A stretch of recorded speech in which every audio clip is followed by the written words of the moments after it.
30,000 শিক্ষকের চাকরি চুরি করার জন্যে জেল হলো কত? 3 বছরের। ঠিক আছে, এটা কোনো সাজাই না। তো যাই হোক, 3 বছর পরে জেল খেটে আসার পরে তাকে আবার ফুলমালা দিয়ে আরতি করছে। মানে ভাবা যায় ওয়েস্ট বেঙ্গলে চোরদেরও কত সম্মান।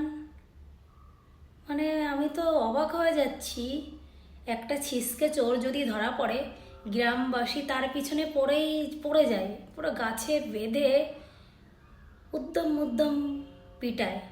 কিন্তু এই হাই প্রোফাইল যারা আছে বসে, তারা এত বড় বড় চুরি করছে, তার জন্যে মাত্র 3 বছর সাজা। আর যখন বেরোবে, মানে কি বলবো, ফুলমালা দিয়ে আরতি করে। সে রাজ্যের আর যাই হোক, যতদিন এরা থাকবে উন্নতি তো হবেই না, মানুষের মন মানসিকতা পরিবর্তনও হবে না। ঠিক আছে।